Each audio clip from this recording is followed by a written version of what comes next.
கல் பீஃபு நம்ம new grace ரெஸ்டாரண்ட்லேருந்து பண்ணுறோம். அதாவது பீஃபு கல்லில் போட்டது. பீஃப் மசாலா அழகாக ரெடி பண்ணி வச்சுக்கிறோம். வெங்காயம் தக்காளி வதக்கின மசாலாவில் பீஃபெல்லாம் போட்டு சூப்பரான நல்ல திக்கான சாப்ஸ் கண்டிஷனில் ரெடி பண்ணியிருக்கிறோம். இதை தான் நம்ம கல்லில் போட்டு நல்ல ட்ரையாட்டு கஸ்டமருக்கு கொடுக்குறோம். இதோட பேர் தான் கல் பீஃபு. நீங்கள் வீடியோ கடைசி வரை பாருங்கள். என்ன ஃபுட் ஆர்டர் இருந்தாலும் கண்டிப்பாக காண்டாக்ட் பண்ணுங்கள். நம்ம ரெஸ்டாரண்ட் வந்து சாப்பிட்றவங்களும் தாராளமாக வந்து சாப்பிட்டுக்கலாம்.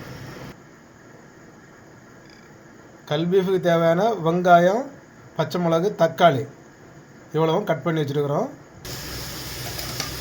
இந்த 3 பொருளுக்குமே இப்போ கல்லில் போட்டு கொஞ்சமாக எண்ணெய் சேர்த்து லைட்டாக சாட்டே பண்ணி வைக்கிறோம். ரொம்ப 100% வதக்க வேண்டிய அவசியம் இல்லை. ஓரளவு சாட்டே பண்ணி இப்போ நம்ம ரெடியாக பண்ணி வச்சுருக்கிற பீஃப் மசாலாவை சேர்த்துக்கிறோம். சேர்த்து இப்போ நல்லா மிக்ஸ் பண்ணி வச்சுக்கிறோம். கொஞ்சம் அடிஷ்னலாக பிளாக் பெப்பர் பவுடர் சேர்த்துக்கிறோம்.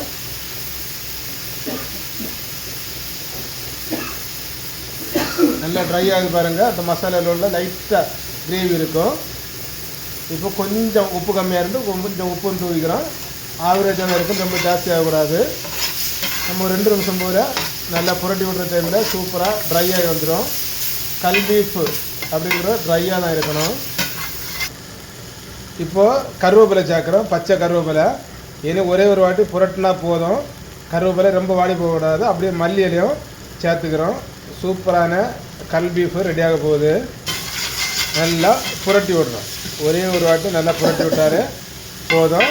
தீயை எப்படி ஒன்று மீடியமாக தான் வச்சுருக்கிறோம் கல்லில். சூப்பரான கல் பீஃபு ரெடி ஆகிட்டு. ஃபுட் ஆர்டர் இருந்தால் மறக்காமல் காண்டாக்ட் பண்ணுங்கள்.